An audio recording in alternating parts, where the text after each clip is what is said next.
క్రీస్తునందున్న పరిశుద్ధులందరికీ ప్రభువైన క్రీస్తు నామంలో శుభాభివందనాలు. దేవుని ప్రేమ ఆధ్యాత్మిక కార్యక్రమానికి స్వాగతం. యుద్ధ సన్నాహ దినమున నీ ప్రజలు ఇష్టపూర్వకముగా వచ్చెదరు. 110వ కీర్తన 3వ వచనం. కృపామయుడని దేవుని నామం బహుగా ఘనపరచబడునుగాక. తనకు ప్రత్యేకమైన ప్రజగా ఉండేలా ఆయన కొంతమందిని ఎంచుకున్నాడు.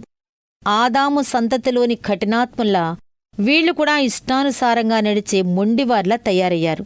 అయితే దేవుని శక్తి విడుదలైన రోజున, యుద్ధ సన్నాహ దినమున దేవుని కృప మహాశక్తితో ప్రత్యక్షమైనప్పుడు వారంతా తమ ఇష్టాయిష్టాలను ప్రభువు ముందు ఉంచి లొంగిపోయారు. తమ మొండితనాన్ని విడిచిపెట్టి యేసు ప్రభువును తమ రక్షకునిగా అంగీకరించి నమ్ముకొన్నారు.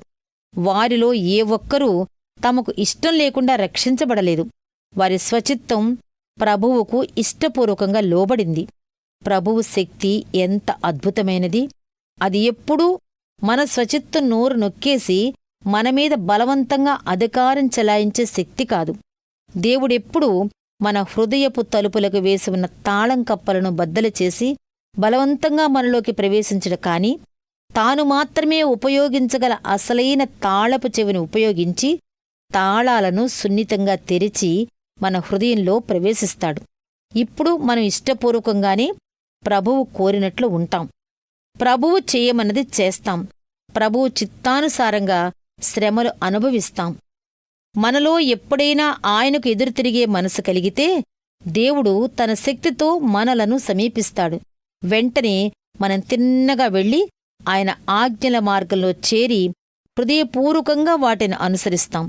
దేవునికి మహిమ కలిగేలా, నా తోటివారికి మేలు కలిగేలా, నా ఇష్టపూర్వకంగా నేనొక మంచి ప్రయత్నం చేసే నిమిత్తం ఈరోజు దేవుని శక్తి నా మీద ఉండాలని కోరుకుంటున్నాను. ప్రభువా, నేను ఇష్టపడుతున్నాను. ఇది నీ శక్తి దినంగా ఉండాలని నేను ఆశించకూడదా? నేను పూర్తిగా నీ ఆధీనంలో ఉన్నాను. నీ పరిశుద్ధ ఉద్దేశాలు నువ్వు నాలో నెరవేర్చుకోవటానికి గాను నా స్వచిత్తాన్ని, నా ఆసక్తిని పూర్తిగా నీకు అంకితం చేస్తున్నాను. అయ్యో, ఇష్టపూర్వకంగా దేవునికి లోబడే మనసైతే నాలో ఉంది, కాని నేను చెయ్యాల్సిన పనులను ఎలా పూర్తి చెయ్యాలో నాకు తెలియటం లేదే అని నేను ఏడవనక్కర్లేకుండా, ప్రవ్వా, నాకు స్వచిత్తాన్ని ఎలా ఇచ్చావో అలాగే శక్తిని కూడా అనుగ్రహించు.